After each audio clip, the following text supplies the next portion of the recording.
Welcome to the Integrated Schools Podcast. I'm Andrew, a white dad from Denver. And I'm Val, a black mom from North Carolina. And this is PTA So White with Dr. Brittany Murray. Ooh, shout out to April Rain for the inspiration from hashtag #AskHerSoWhite. Yes. And we are talking about PTAs. I feel like it's something that comes up all the time. People want to talk about the PTA, the PTA, the PTA, and we're finally digging in. And you know, we have been excited about sharing this episode with folks forever. Yeah. Brittany was an incredible guest. I know I'm really lucky in this instance because once we knew that we were able to book Brittany for the podcast, I did the first thing I could because she is in my home state, and we met up for lunch, and it was fantastic, and we connected. And so you'll hear in this conversation that we already are vibing on BFF level. And I miss you, Brittany, if you're listening, and I need to see you soon. For sure. Yes, that's what this podcast is all about, is growing your social circle, Val. I think I have collected many friends from here. Absolutely, yeah. Her research is totally relevant to integrated schools as an organization towards the broader question of inequity in education and in society at large. And so really excited to share this conversation. I pushed my thinking in all sorts of new ways. And since we had the conversation, which was a while ago now, it has been sitting around with me. So I'm glad we finally get to share it. I know. And I think I always thought that joining the PTA was the answer to parent engagement and being involved with my kids' schooling. And her research, started to make me question if that was the way to do it, right? If I was adding to the problem instead of being part of the solution. So I've been thinking about that for a while. And, I'm ready to go rogue and create my own caregiver organizations that explicitly talk about the things that we are trying to push here at Integrated Schools versus some of what PTAs have been known for. Yeah, I agree. Like the vision of what does it mean to be an engaged parent is so often tied to PTA.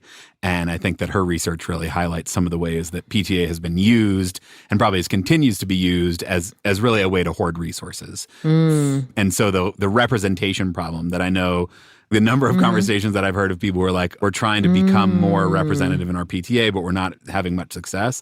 That is by far the majority of the conversations that I have about PTA. And so it's interesting to hear her research on kind of the ways that both we got here, the kind of the organization started, how it became this way, and then, what the impacts of that are now on the kids in the school. So, people might feel a little called in, called out by some things that Brittany brings up in this episode because of what we've been led to believe about the function of PTAs and how we show up as parents. What are your thoughts about that as a white dad from Denver? Yeah, there's certainly moments where I felt implicated in a lot of what she was saying. And so, I would encourage listeners to breathe deep, to think about how is this actually relevant to your life. And, I do think there are ways in which she is talking broadly about research and the inclination to sort of say, well, like, not me, hashtag not all PTAs. I feel that inclination. Yeah. And I think that's fair. And I think whenever we are given an opportunity for our thinking to be pushed or for us to hold up a reflection and say, like, am I operating in this way that doesn't align with my stated values? And it's okay to pause and think about that and figure out how we can continue to evolve, right? So I believe wholeheartedly everyone is doing their best in this moment, and each of these conversations offers us an opportunity to do better. Yeah, for sure, for sure. Let's listen. All right, let's check it out.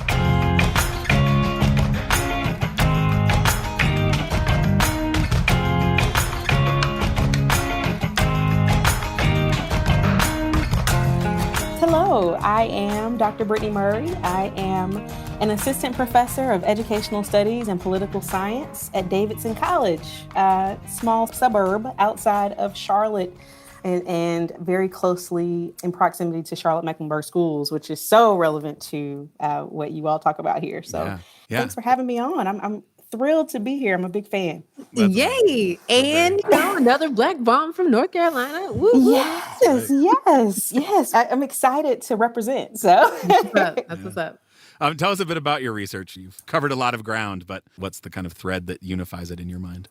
Yeah, it is highly interdisciplinary, but I do think at the core, my work is about race, families, and school inequality. Yeah. So I think about inequality in trust that families have for schools, right? I think about inequality in relationships between families and schools, between families and teachers, inequality in access to resources and opportunities, right? Who gets access to even the information about what they should be doing, right? And I think the direction that a lot of my work has taken, inequality in access to power and influence in schools. Those things are just not evenly distributed. Yeah. Why? Why do you care about that? What in your past led you to focus on that? Oh my goodness. I am from North Carolina, right? So I'm one of the few faculty members who are lucky enough to get a tenure track job pretty close to home. Right. I'm from a small town called Pinehurst, North Carolina. I went to UNC Chapel Hill, 2 times alum. Being from Pinehurst, I was intimately familiar and curious about residential segregation. I don't know if you know much about Pinehurst. It's a golf community. The U.S. Open travels there, like lots of money around resorts and golfing, that kind of thing, right? Country club. Yeah. But that's not the part of Pinehurst that I was from, right? Like, I'm from a town called Monroetown, and for a long time, and I don't know if it's still that way, but they would not annex it as a part of Pinehurst. And so it was an unincorporated space where, all the Black folks there. So, we were excluded from a lot of services and also excluded from being able to participate politically, right? So I've always been really interested about how where you're from, shapes what you have access to. And because I was in a very poor neighborhood in a wealthy community, I had access to great schools, but it often also meant that they were predominantly white schools, right? And the people of color in those schools were poor. It was very little in between, right? You're Black and you're poor, you're white and you're rich.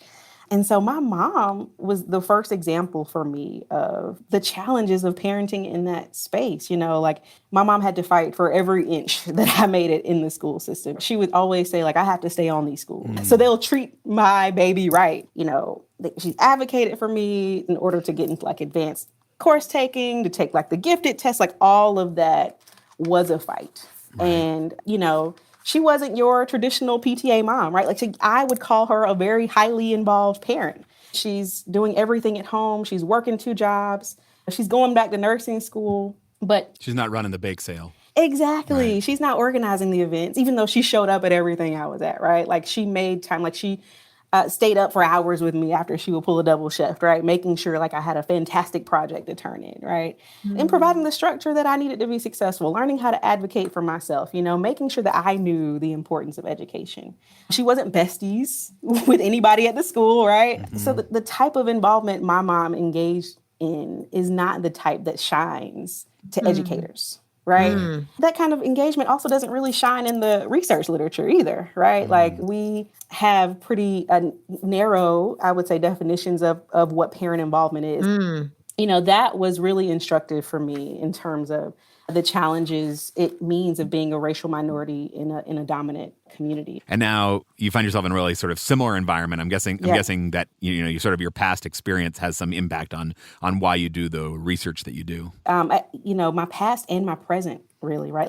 There's a reason why I came to it. There's a reason why I stay in it. I'm a Black mother scholar, right? I have kids in the school system, and it's tough. Everything that I research affects how I parent, right? And everything that I'm experiencing in these schools is shaping what I even think about my work and my research. I see how my kids are affected, right? I witness them being left out of opportunities for learning. I see them being over-disciplined, right? I have 3 Black boys, 1 Black girl, right? I see myself as being left out of the PTA, feeling I can't even penetrate the circle of white moms outside on the playground talking about ways to advantage their kids, right? Davidson is a small town, right? I am a professor here in this town, and as much capital as I have as a professor, as a Black woman, as a Black parent, I'm still left out. I still feel powerless, right? That informs a lot of why I stay in it. Yeah, that must be hard. It shows the need for a community, right? That you're desperately seeking to join, and then feeling out of place in that. Yep. That's tough. Well, that paints a very full and colorful picture of all the things that have kind of made their way into your research. And, you've ended up doing a lot with all those experiences. You know, we could have 6 different episodes about all of the various things that you've studied because they all feel so relevant, but kind of narrowing in on this, like, you know, vision of parent engagement and how parents are involved in school. And like you talked about the literature, but also broadly culturally, the ways we think about what it means to be an involved parent are pretty narrow. But can you sort of lay out what does that look like in the kind of formal structures, informal structures, kind of how do you think about that role of parents and why it's important? Yeah, I think for a long time, we've taken parent involvement as just a universal good, right? Like, Ooh. we need parents in schools. You know, if you're not here, you're doing something wrong. And if you are here, we need more like you. We want to suck you dry, right? Like, we want all of your time. And I think that, research supports that idea in a lot of ways. You know, we see a lot of research on parent involvement that suggests, you know, these things are improving graduation rates, achievement scores. So there's a lot of support for it. But I think the findings are not very consistent around that, right? Like, so what are the particular strategies that actually lead to improved student outcomes, right? Is that actually improving across the board? So, you know, there's some research that says, well, actually, it benefits you more if you're from a middle-class family. That kind of parent involvement is what improves your outcomes, right? So why doesn't the involvement of poor or minority families pay off in the same ways? What's the answer? That's what we're trying to tease through. Okay. As of recently, Dr. Jessica Calarco, Dr. Annette Leroux, these researchers that have problematized parent involvement, right? Trying to understand a little bit more about the dark side of parent involvement, right? Like, so you can look at it as like the helicopter parenting, which sometimes doesn't improve, but actually can hurt students, right? In terms of their self-sufficiency, in terms of their mental health, all of that. So, like, you know, we don't have a good grasp on what parent involvement strategies lead to what outcomes for which populations of people and even at what age, right? So there's so many questions and that the literature does not agree on. It's really interesting to hear you say that like we're kind of in the early phases of this research and there's so much we don't know because that's not how we talk about this, right? Like there are cultural norms and education policy built on this idea that parent involvement in the really narrow way that we define it is unquestionably good. How did that come to be? Right. They've taken a lot of the early work about parent-school partnerships and Dr. Joyce Epstein's work and like embedded that in policy. We see that in Title I where, you know, there's a requirement that you fund parent groups or parent involvement, at least a portion of your school budget when you're receiving Title I funds, right? So it's a part of the narrative around what makes good schools. But it doesn't take long. Like, you just peel back a few layers to kind of understand, well, you know, who is parent involvement paying off for, right? We mentioned that it's paying off for affluent parents, for white families. But a lot of the research that we've done so far has looked at parent involvement as an individual level phenomenon, right? Like, I get involved for my kid. I advocate for my kid. I show up to my kid's parent-teacher conferences, and hasn't paid a lot of attention to the fact that parents aren't just coming into school and saying, I want Johnny to do better, but they're coming into school and working together and strategizing, right? And building interest groups in schools, right? To secure policy changes that will work for their families, right? So, you know, how does our conception of parent involvement change when we shift from thinking about it individually to collectively, right? To think about these are interest groups of people that are mobilized, you know, to secure resources, right? And like a little mini democracy. Right.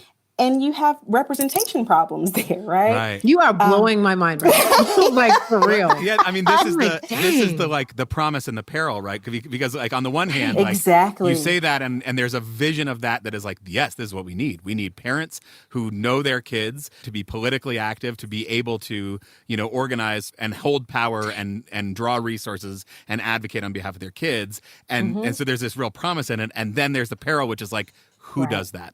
How are the systems set up to allow and who is able to kind of use that system to their advantage? Because at the moment, that system is mostly used by white mothers. Dang. And, you know, schools are a place where we're supposed to be teaching students about democratic processes, right? Like, this is the first place where you learn how to be a citizen in a community. And in fact, when I've talked to parents and I ask them, why did you get involved in the PTA? Because I want to be an example for my child of what they should aspire to as an adult, of how to be a productive citizen, right?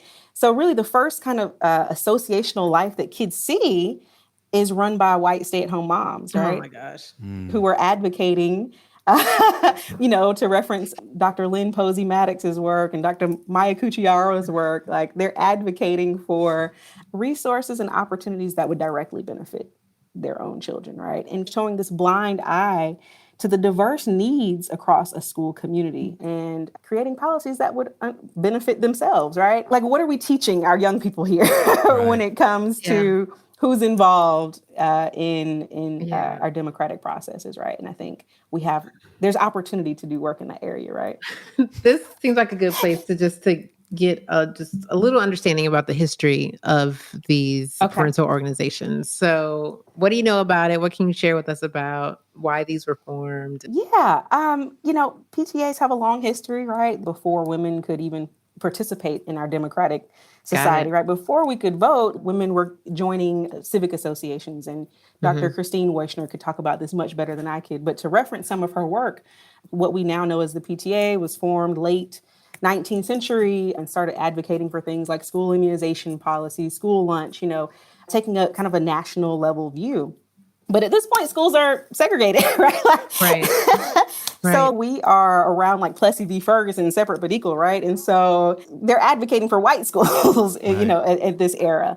There was another association, right? A parallel association, if you will, National Congress of Colored Parents and Teachers, that were working in the Black schools, right? So Brown v. Board of Education and, all of the resistance to desegregation also happened among PTAs, right? So as you desegregate schools, there's dual organizations within the school. What do? The same way that you see Black teachers and Black principals lose their jobs, Black PTAs also lost their power, or they were taken over by white women, right?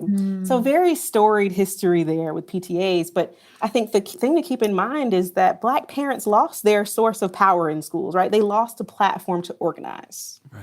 And that thing now, as the PTA, is most commonly led by white women, stay-at-home moms, often affluent, right, that have the time and the resources to be able to carry out these agendas, right? And I know you also talk about Dr. McCrae's work, Mothers of the Massive Resistance, right, and how white teachers and now white parents, add them in the mix, doing that daily labor of like maintaining white supremacy within the school building, right? And part of that being carried out within the PTA organizations is disheartening, frustrating, infuriating.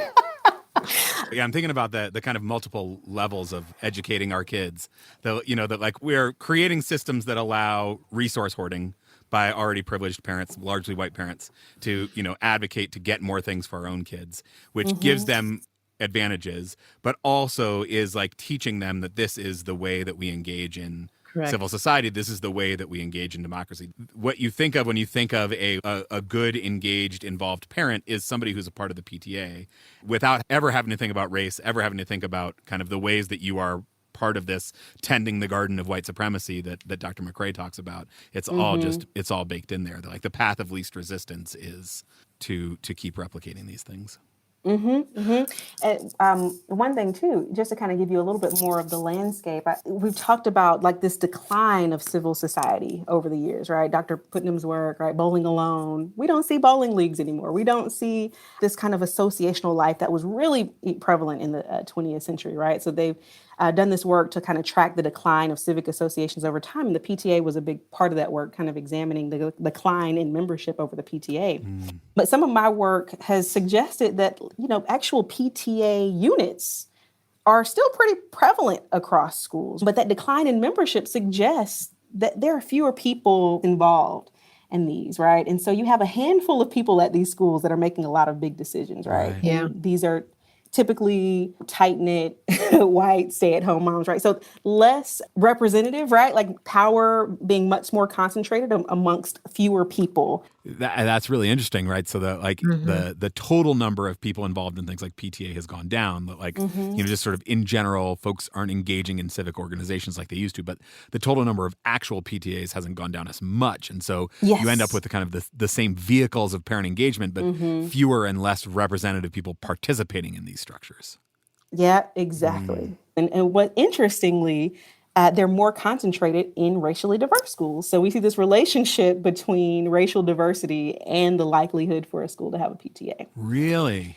Yeah. What Isn't that interesting? That that is is interesting. interesting. Say more about like what's Mm-hmm. the current theory on why Yeah. that is? Whew, I've spent so much time thinking about this. I think there's two questions here because one might think, right, that these organizations are forming in racially diverse environments because, like in society, you have different constituencies in the schools, and you have to be able to have this process or these platforms to be able to negotiate who gets what, right? Like we Mm-hmm. need some kind of formal organization so that people can voice concerns, so that we can, make these really fair decisions, right, about how resources are allocated.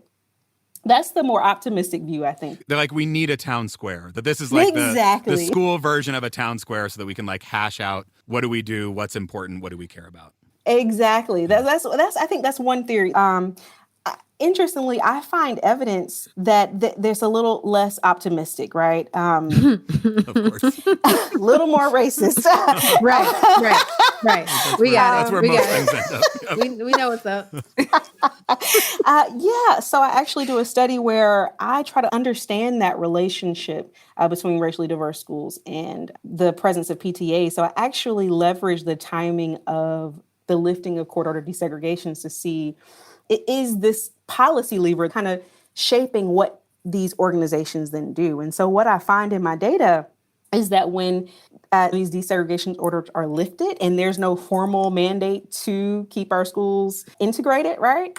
We actually see PTAs dissolve after that, suggesting that the PTAs are actually more likely to exist in places that are under active desegregation orders, right? Implying that that first theory may not be quite accurate, right? In fact, these could be places where white parents mobilize in the face of increasing racial threat or racial competition, right? So what happens when the private school isn't affordable anymore and you're faced with looking at your neighborhood school that's predominantly Black and has a bad reputation, right? I'll go and I'll start a PTA. Yeah, exactly.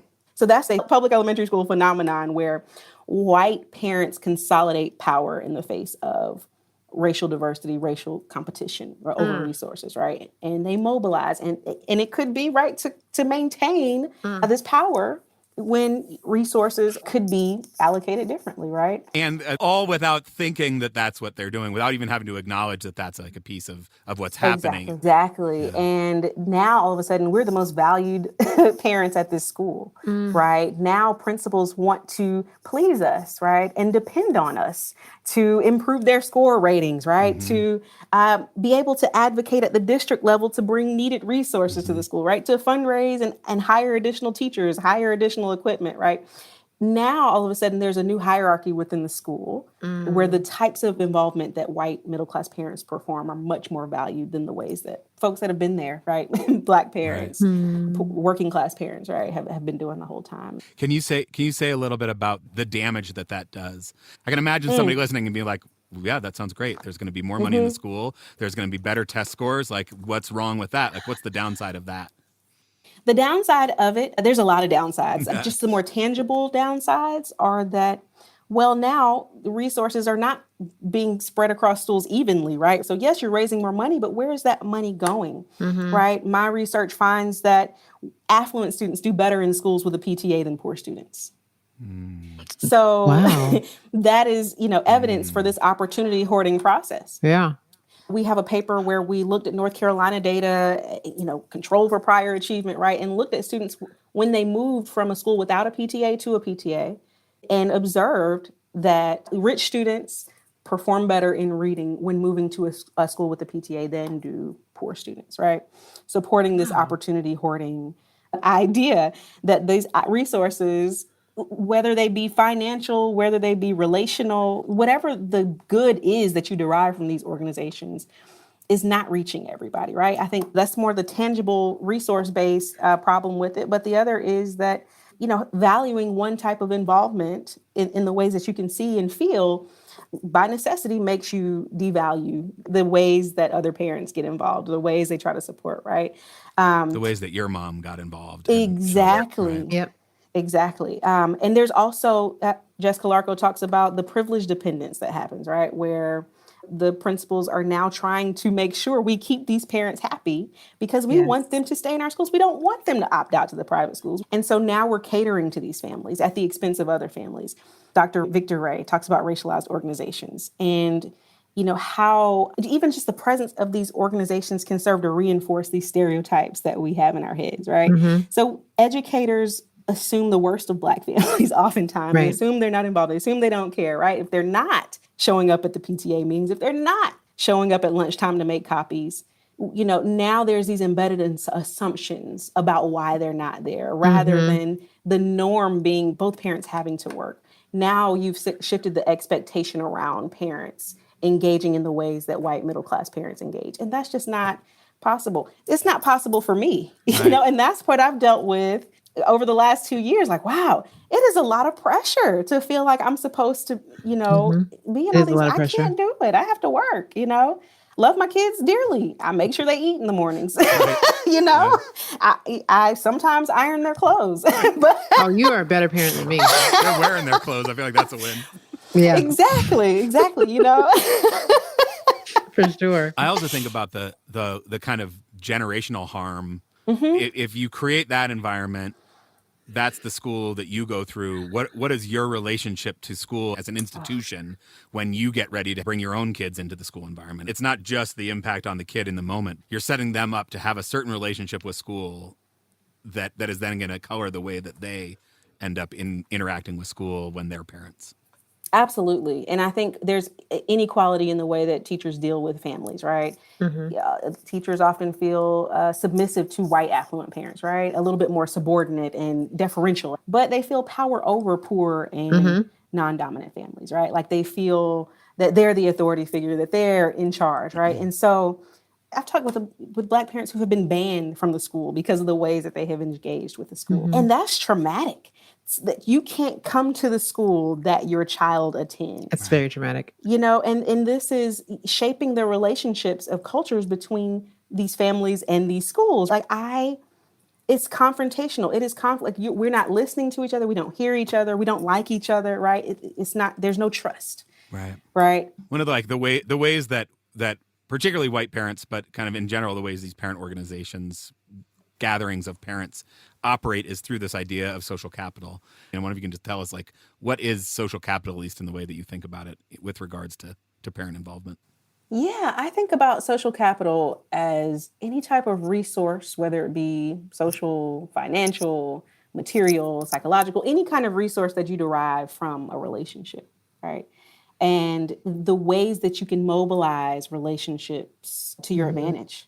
And I think that there's different utility derived from different types of relationships. There's a famous Granovetter paper about the strength of weak ties, right? Where you would think that the most beneficial relationships would be like the close-knit, familial, bonded relationships, right? Where, we know each other, we're family, we go to the same church. But actually, you derive a lot of benefit from these weaker ties that are across a social distance because that's how you find out about things you don't know. So that's where you go to get this new information about a job opportunity, right? Or about a scholarship opportunity, right? These weak ties, like we're just meeting each other, right, Andrew? But this is very advantageous for both of us, right? So there's this weak relationship that we're making here that's arguably just as valuable as a more close-knit, bonded relationship with a family member that might support me in a time of need, right? That might loan me money because they know me so well. This is that difference between, I think, what you refer to as bonding versus bridging social capital, right? That the bonding capital is what you get with those close-knit relationships, but that bridging is what you get across social distance. People who are maybe more of an acquaintance, who are, less like you socially. And it's not like one of those is necessarily better than the other. Right. There's different types of benefit you get from different types of relationships. And I think it's really interesting to apply that to schools and the kinds of relationships that we have between families and between families and schools. And so one of the things that we examine is that, what kinds of relationships are more closely linked with these opportunity hoarding processes that we see? And what we did find is that, in places where that bonding social capital is dominant, where you see that families are kind of in this membership club, it's easier to exclude people who are not in it, right? It's the circled up on the playground phenomenon. Everybody circled up. And so we don't even see people that are not a part of that circle, right? Correct. And if you're on the outside of it, you can forget it, right? It's hard to tap into like these bonds are tight and strong and impenetrable in a way. And so we see those types of relationships. Those can drive a lot of the like parent involvement in schools. The idea of PTAs, certainly at white wealthy schools, often like the image that comes to my mind is a really close knit, tightly bonded group of parents who are advocating for their kids. The clique. That there's I think it drives a lot of engagement in the school. It drives a lot of connection to the school for those people who are on the inside. Absolutely, right. And they're not just bonded among each other, right? They're closely bonded with the principal, right? And so they have the principal's ear. Teachers are like, come over after school, right? That kind of thing, where there's this insider knowledge, this insider information, knowing how to navigate school is embedded in that, right? And not everybody has access to that. I think that's why I may have not ever been threatened by those groups, because I did have insider knowledge. Like, I had the superintendent's cell phone number. Right. So there was no need for me to feel threatened by that, because I was already on the inside, and they probably saw me as like that social capital was helpful to them because I had direct access to a lot of people that they didn't. Yeah, that kind of reminds me of Annette Leroux. She has a paper about how parents use social capital and social ties to address issues in the school. And middle class parents are much more likely to work collectively to address problems, right? And I imagine these bonded groups, they're more likely to go above the principal's head and go to the district, right? And make a lot of noise about things. Whereas working class families are much more likely to respond individually to problems. And so who's going to listen to you when you're just showing up and you're one person? Right. And so now you have both the social capital that comes from a collective rather than an individual, plus it's coming from the more resourced white folks who are going to be listened to more. I mean, you get that exact same group of black folks together, they're not going to be listened to at the district level in the same way. So not only do you have like collective power, but you also have it in the form that is more likely to be listened to and to be heard. Right. Exactly. Yeah. So talk about bridging capital, because I feel like this is the maybe where we try to find some hope. Yeah, right. Well, I think, you would think that bridging capital is the key, right? Oh, we need to include everybody. We need to reach out to everybody. But a lot of like these superficial relationships don't go anywhere either, right? So schools can do a ton of outreach to get information to families that are typically on the margins. But that doesn't necessarily bring them together in any way. In fact, it's a lot of work, right? And what we see in this paper is that it just doesn't pay off in the ways that you would think in the absence of the bonding social capital that needs to be there as well. What does a school look like that has all the bridging capital but no bonding capital? Like how does that actually play out in real life? So I think when you're in really diverse spaces, right, where you have people speaking different languages, you have kids coming from all different neighborhoods in the school, I think principals take the approach that I can be equitable by making sure there's something for everyone, right, and translating things to get it to everybody, right? But oftentimes that communication is a one-way street. Right. So it's the school who holding all the power and disseminating information. Right. Or it is the PTA that holds all the power. And in some ways, a paternalistic kind of way. Right. What individuals and what people need.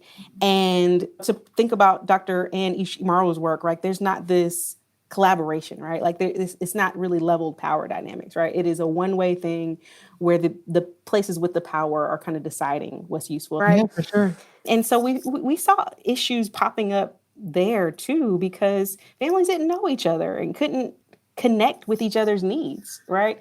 So you have a PTA, for example, they think they're doing their best to outreach, but they're not getting the participation that they think they want. They're like, well, we're having performances, we're offering food, we're offering childcare, but we still just are not getting a lot of attendance. People don't care, and they're frustrated, tired, overworked, and so nothing's happening. I think that resonates with a lot of PTA leaders across the country who want to be doing this better, but are frustrated with all the work falling on a few people, right? Not getting the engagement they want to see I think that it characterizes a lot of the schools that are employing that bridging social capital. We're trying to reach everybody, but without the bonding.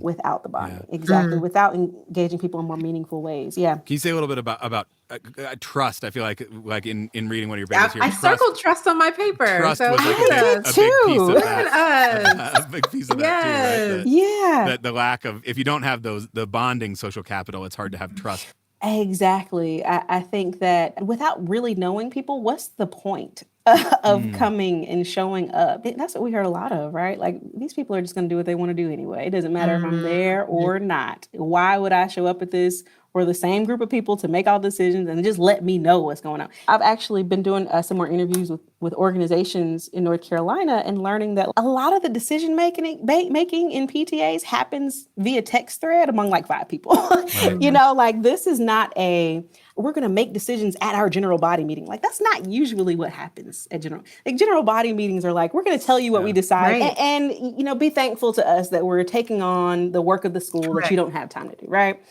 And that's not really effective for people. It's the folks that are bonded, right, that are in that board that are actually making all the decisions. So, there's just not a ton of trust that even when I show up, I will have a voice, right?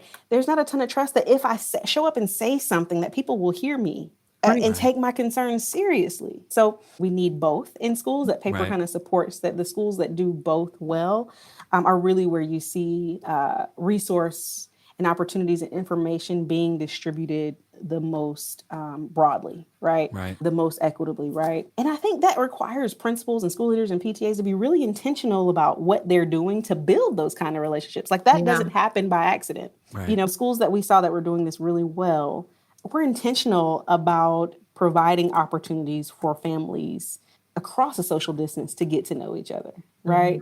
Structuring activities, right, that weren't just at the school all the time. Like going into different neighborhoods and like bringing the events to you, right? And giving parents the opportunity to authentically get to know who else was at the school. One of the things I noticed in your case study, Oakdale, it's kind of like high bond, high bridge environment. There was a lot of intentionality. There was a lot of, like really kind of explicit talk about things like race. And then it seems at least like there was also some kind of affinity space work as well. Exactly. There was like a Black parent organization. Can you talk about kind of like the importance of that? Yeah. And we talked a few moments ago about the history of PTAs and how Black parents were essentially pushed out and silenced for the predominantly white PTA to come into desegregated school spaces. And so I've been able to observe a parent organization actually in Durham, North Carolina, where Black mothers are coming together as almost like an alternative for the PTA, right? And it's called Parents of African American Children.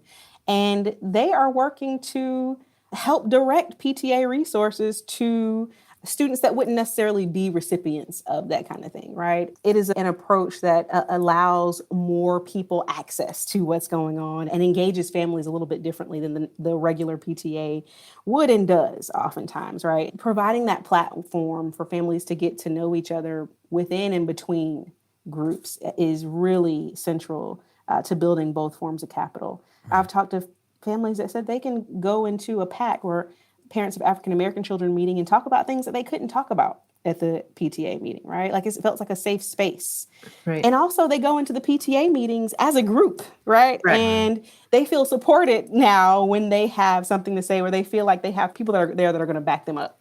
So it's not just you going out on a limb in a space where you're the one and only one feeling this way, but you actually, we talked about earlier, you actually have more of a civil society going on, right, in schools. Like, you're getting closer to some of these democratic processes when people are able to collectively organize in not just one venue, right?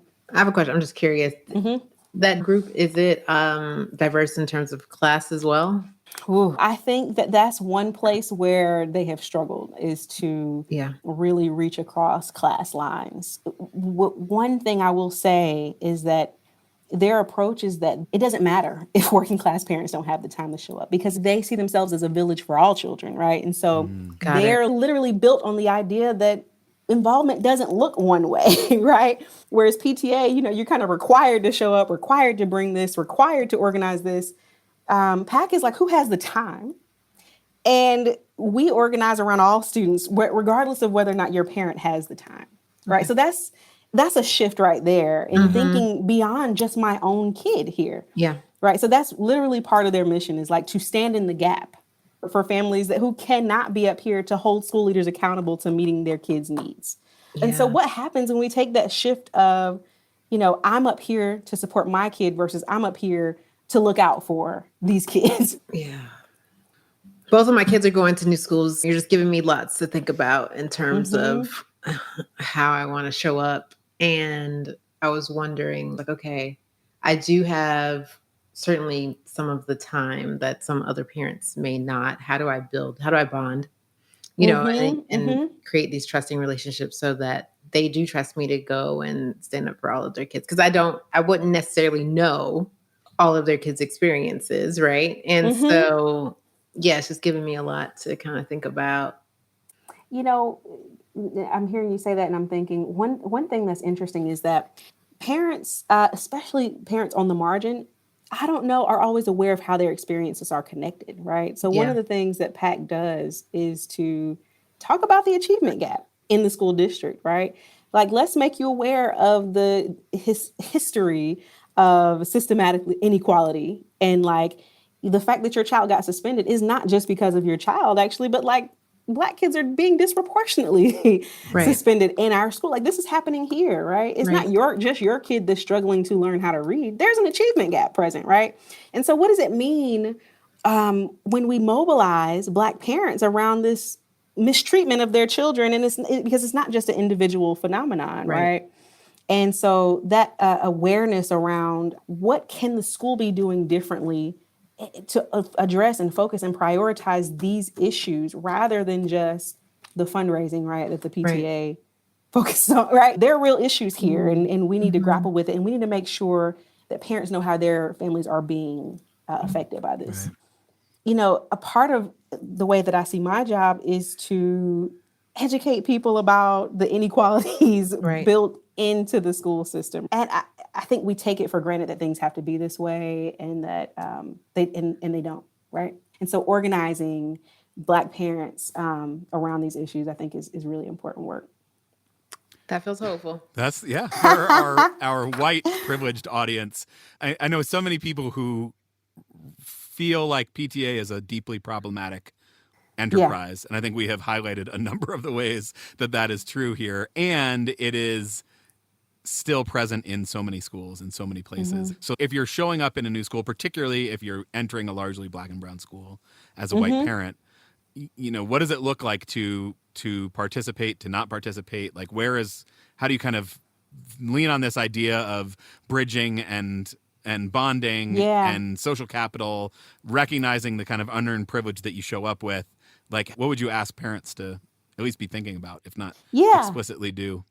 And let me say this too, that, that call to action is big, right? Like that takes a lot of space in your life to think about organizing and advocating. So continue taking care of your children in the way that works for you and is best for your family, and when you prioritize yourself and your own mental health, like that's all we can do. But I do think that for parents that do take it on themselves to get involved, so the PTA moms that you're kind of talking to right now, the folks that have the time, the space, the resources, I think it's important to reflect on who's in your inner circle and who you're talking to and who's a part of these decision-making processes with you, right? And do they reinforce your ideas or do they challenge your ideas, right? Like, is this about you saying that you know what's best for a school community? Or is this about you listening and working with people in the school community to chart a path forward and decide what goes best? So I think building on that bridging and bonding work, that parents specifically that are involved in these organizations can think about, how do we not just create this one-way street with us giving information and like barking orders at people of what to do, but like, how do we authentically build community? Right? What does it look like? What do fellowship opportunities look like? Not just in school, but like in people's communities, right? Like, what does it mean to be a model for students for how to engage democratically, right? When there are different people with different needs and different levels of power, like how can we be an example really for what democracy in a diverse society should look like, right? Mm-hmm. So meet people, reach out, talk to people that are not the same as you, right? If you're in that circle of parents on the playground, like open up, right? Invite somebody in that's different, or talk to somebody that's different, right? So humanize those around you and, build community where possible. And I think that school leaders and policymakers have much more of a responsibility here, right? Like a lot of reason that we see the PTA activity the way it is because schools are underfunded, right? So we're turning to parents for help because we don't have enough, So we're creating this new hierarchy of parents because of we're relying on parents of means who can turn their public school into a private school, essentially, right, for their own kids. And so, one of the strategies that are out there right now, like we've seen the redistribution efforts, right, in different places like Portland, New York, but that comes with its own problems as well, right? Like it comes with a lot of animosity. It comes with a lot of paternalism, right? If you're redistributing your PTA dollars, then you're also probably telling a different organization how they should spend their money and what they should do, right? And not valuing their culture and what they want to do. And I think that redistribution takes the emphasis off schools not being adequately funded in general, right? And we should not have to rely so heavily on this external fundraising mechanism that can fuel so many hierarchies among families and schools. On the other hand, school leaders, I think, can create routines in schools that send that message and also encourage families to get to know each other. I love taking moments to reimagine schools in ways that, families can be authentically engaged with each other and supportive of each other and commit to their kids and all the kids in the building, right? Kids, right. Other people's kids. Right. Right. I mean, PTA is a vehicle for connection to the school community. If there aren't other vehicles, if there aren't other ways, you think like, okay, I want to go and meet other parents at the school. Where am I going to do it? Probably PTA. But now you're you're bringing all the baggage of PTA along with it. Yeah, I think that's exactly right. That there's so much opportunity there to reimagine what a school day looks like and what these organizations that are just we are taken for granted things that we do, right?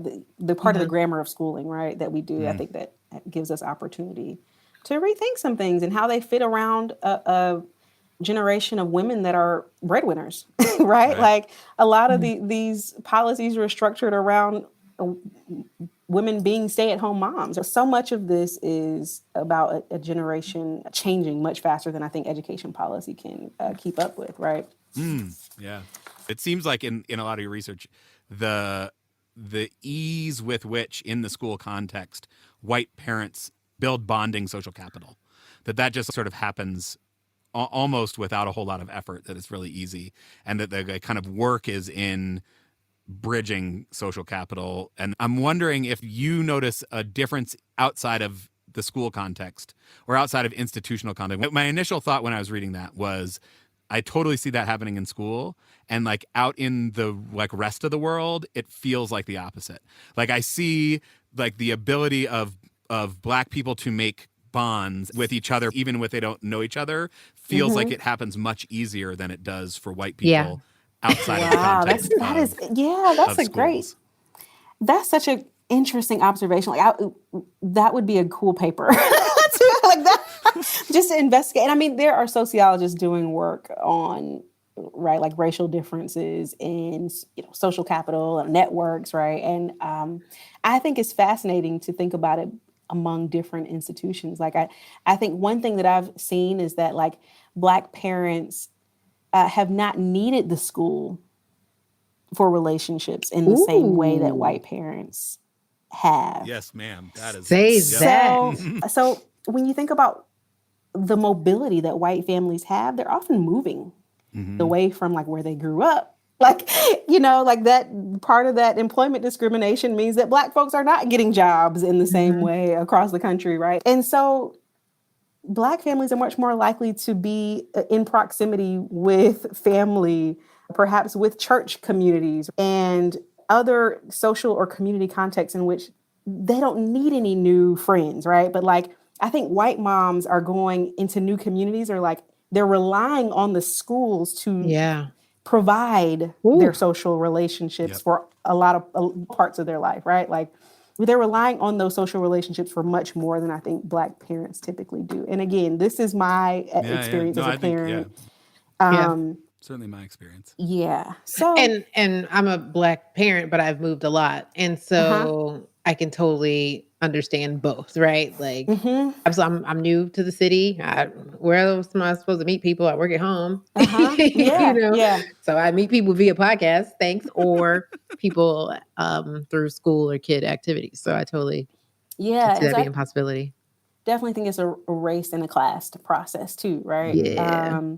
So you mentioned earlier how it's been harder to engage working class Black parents in organizations like the PAC. And I do think that mobility among Black middle class families has oriented us a little bit more toward drawing on the school as part of our network. One, because we know it's advantageous to do, right? It's like a hidden curriculum for parents, right?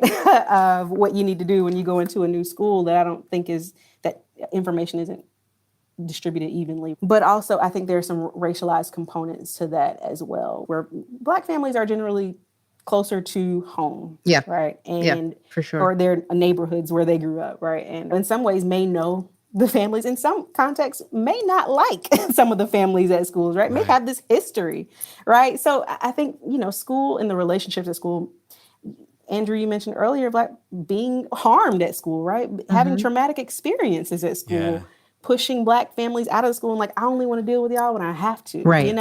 Correct. That's the other piece I think too, is like it's easy as a white person to walk into a school and assume that it's going to be net positive, that I can make friends, that my arrival is welcomed. I mean, particularly as a white man, the fact that I'm showing up in a school is like, I get an award just for that, right? I get a trophy, and there is this sort of assumption that it's going to be a space that is kind of welcoming and inclusive and grateful for my presence that is different, I'm sure. Whereas when a Black woman comes into the school, everybody assumes there's a problem. Right. Yep. Why are you here? Skepticism, right? Like, well, what did I do? As soon as I go up to school to talk to my kids' teachers, and especially in this all-white context that we're in now, it's defensive. That's right. Like, let me tell you all why none of this was my fault. Right. I'm just coming to volunteer. That's it. Just coming to say hey. That's it. But I even observed this even with PAC organizations trying to form. They got a lot of resistance from principals for that, right? Like, a group of Black women coming together. I don't like that, right? So they got a lot of pushback from that. They're still getting pushback from the school board, from the state PTA itself. Is giving them some friction around like, can you do this? Right? Like, people have so much skepticism about Black folks organizing, right? Yeah. Right. This was fantastic. It's so great. I'm honored to be in this conversation. It's so great. We've had so many amazing Black women guests on this podcast. Yeah, we have. I was thinking the same thing. And every one of them has some story about their mom and what role their mom played in kind of getting them there. And it's like worth just pausing for a moment to think about the two of you as Black moms and the role, the ways that you are shaping and advocating your kid's life. So I think I can't imagine that it is ever easy, and yet I think you are building up your little. I mean, 4 kids is a lot of kids to build up. Dr. Murray, that's a lot. A lot of kids to watch out for. A lot of kids to watch out for, but it's important work. It is. Yeah, I'm just really grateful to you for coming on and sharing your brilliance. So much. I have taken so much from this, and I appreciate you doing that and inspiring me to keep going. Well, this was really a lot of fun, and I just thank y'all for having me. I'm like, oh man, my work is so relevant to this. I want to get on this show, so I'm appreciative of Chantal putting me on, and this has been surpassed my expectations. So I enjoy talking to you both. This has been so much fun. It's been a joy. Thank you.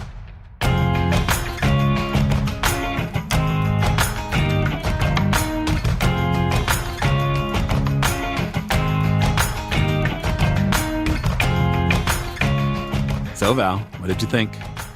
Well, I need to give you credit for finding Brittany's research and booking her onto this episode. No, it was Chantal Haley.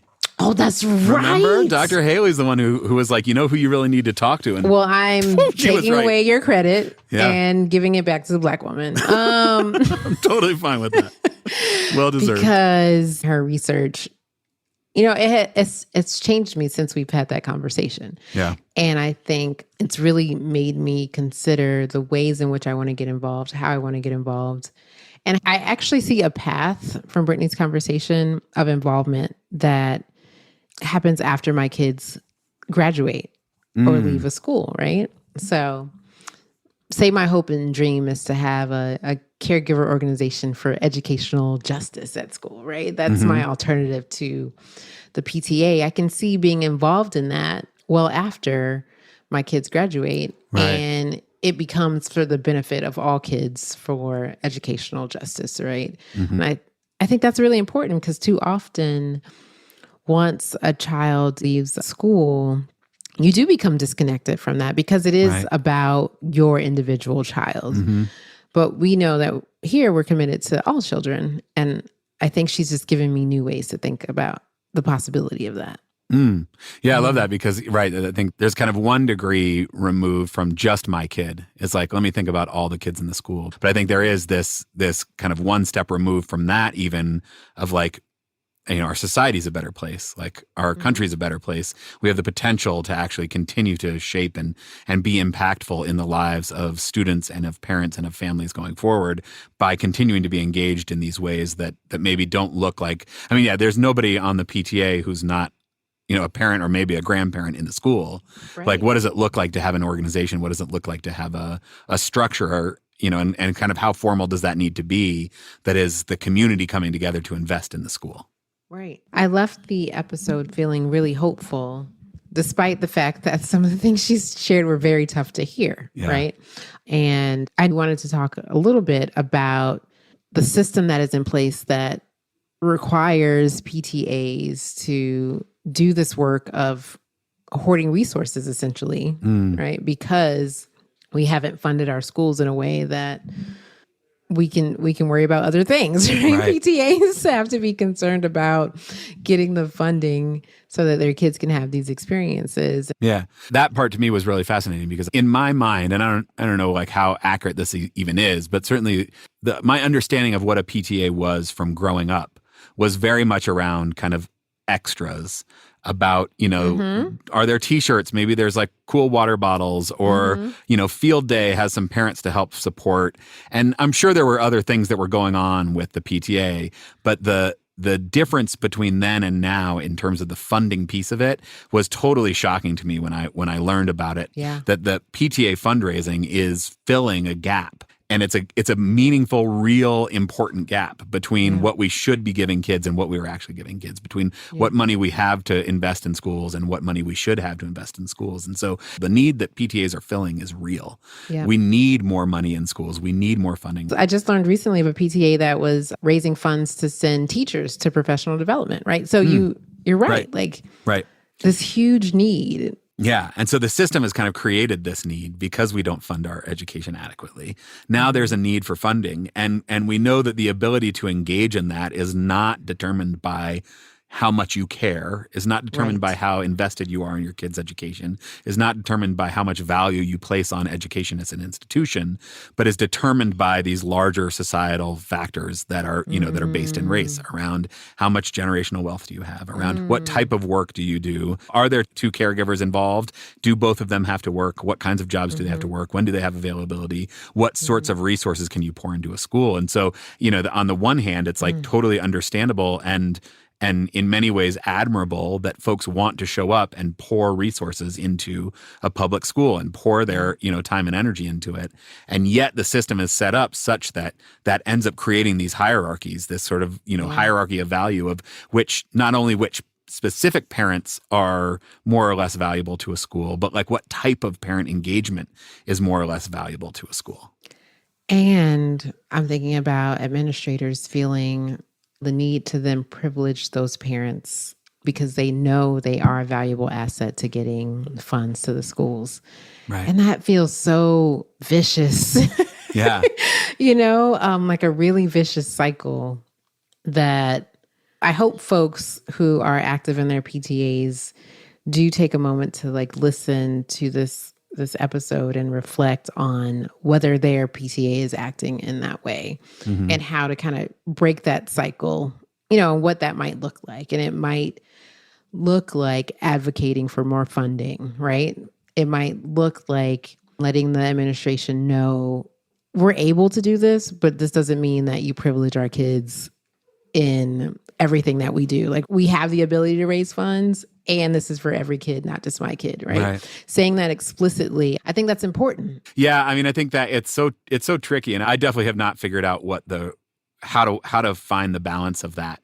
I was super involved in the PTA in the very beginning of elementary school, and PTA was quite small at that time. We eventually raised $2,500 and bought the teachers a laminating machine. That's what's up. So that all felt fine. And then as the school attracted wealthier and whiter parents, the PTA grew in numbers and in fundraising ability. And on the one hand, the school still has not nearly enough money, right? We still are making really hard choices between, mental health supports and an additional teacher and paraprofessionals and all these things that we should not be having to make choices about. Correct. And the PTA funding that's showing up makes a real tangible difference in the lives of the kids in this school. And so on the one hand, that feels really important. And at what cost? And at what cost to the parent and community at the school? And at what cost more broadly, where the parents who are outraged, rightfully so, that the school doesn't have the resources it needs, are able to fundraise and fill those gaps rather than marching downtown. I mean, we talked about this with Heather McGee a little bit. I can go out and help fundraise, and then my kid this year will have another field trip or will have another mental health professional in the building. I can go downtown to the Capitol and I can advocate. I can call my senators. I can advocate for more school funding. And if that is effective at some point, which, who knows if that ever is, it's 5 years down the road. It's 10 years down the road. Right. I don't know. I still feel really stuck on how to balance that.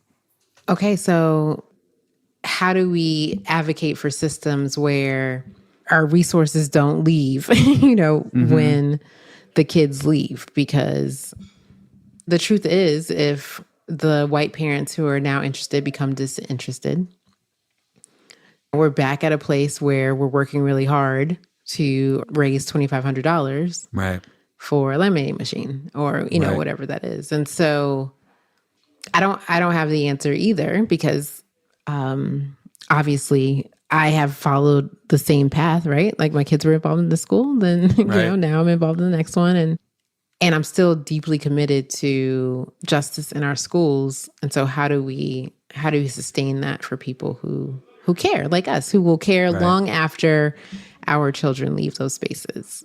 Yeah, I mean, I think part of it is, what does it look like to meaningfully advocate for better school funding? Yeah. Because it's one thing to say I believe in more school funding, and I'm going to vote in favor of that ballot initiative if it ever comes up. But in the meantime, I'm going to raise $80,000 for my kid's school. Right. I don't know. Because I feel this tension now, because the elementary school where my youngest is, it still desperately needs more money, and now has meaningfully more money, certainly from parent fundraising, than two of the schools that are within a mile of it. And so, and their needs are even greater than our needs. Mm-hmm. I'm thinking too about, if we remove this idea where we have to rely on parents to raise the funds, it requires administrators and teachers to learn different ways of interacting with caregivers in terms of engagement, right? Mm-hmm. And I think that'll be a good thing, where it will feel more like a partnership in many ways. We're talking about it, and there's still so many questions that I'm left with, and so many things that I'm wondering about.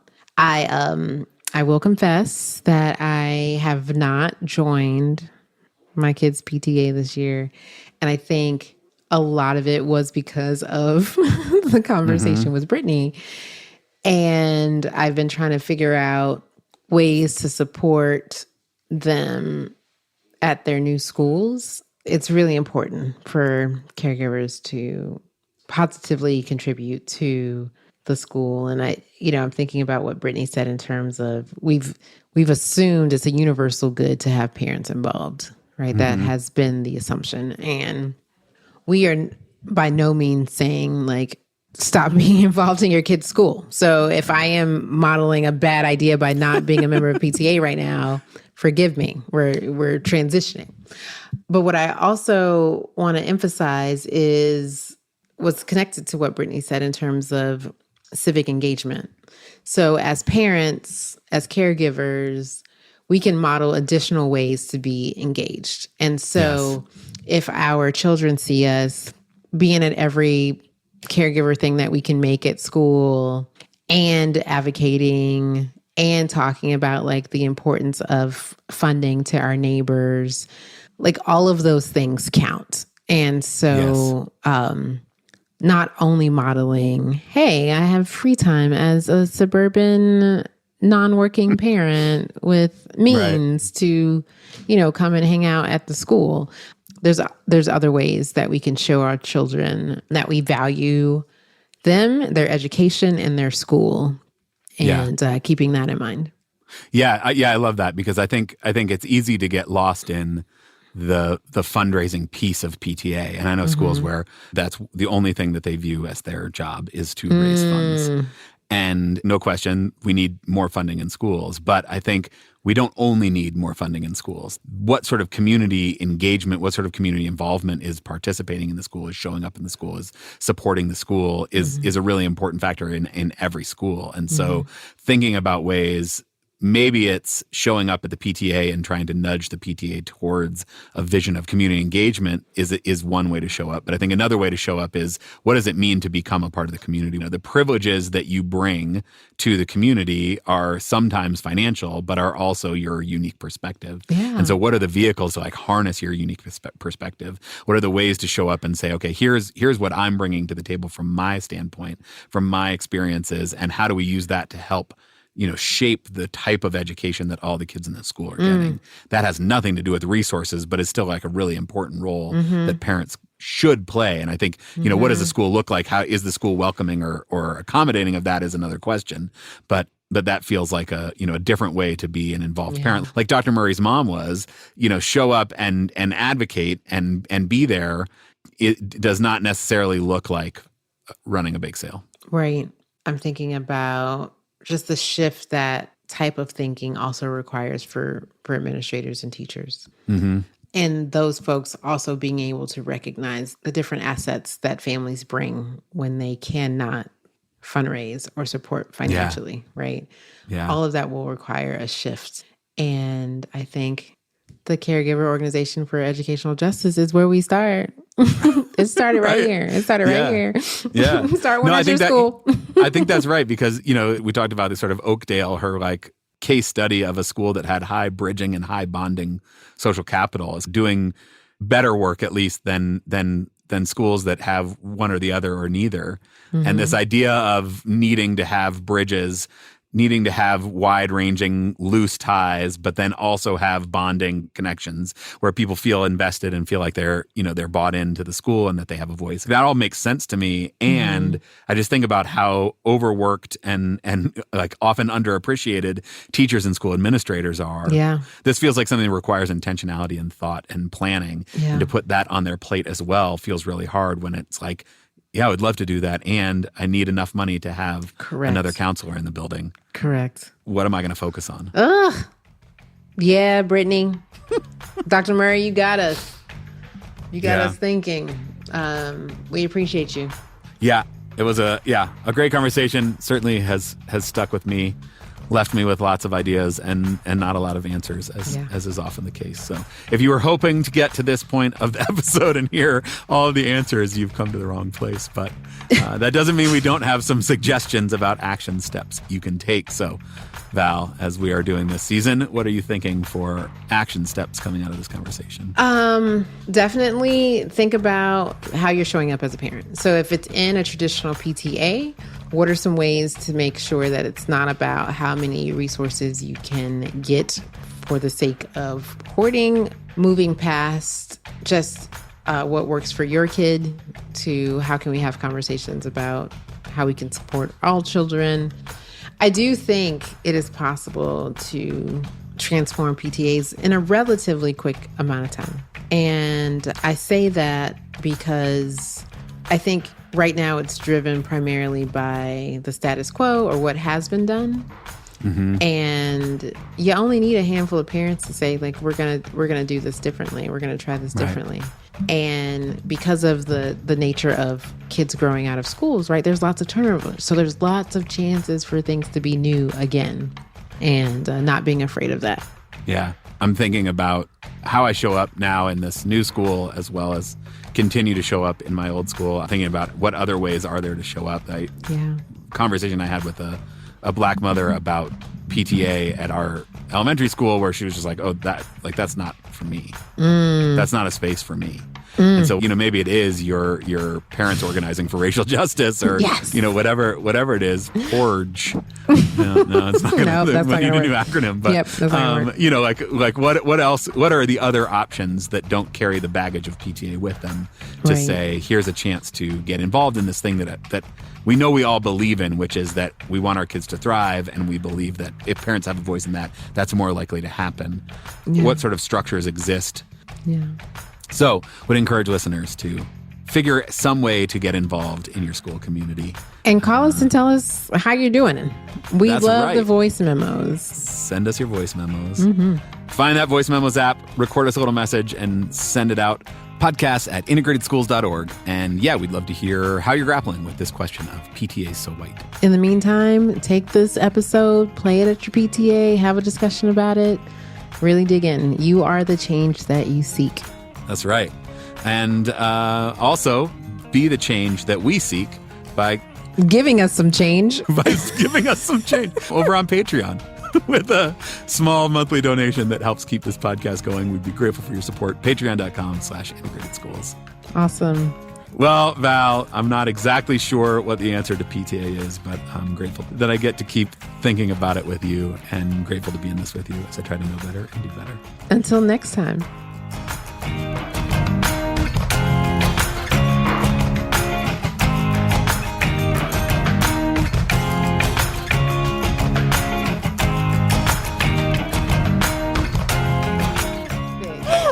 Big Little Lies. Did you guys watch that? See that? Is that a white That thing? must be a white thing.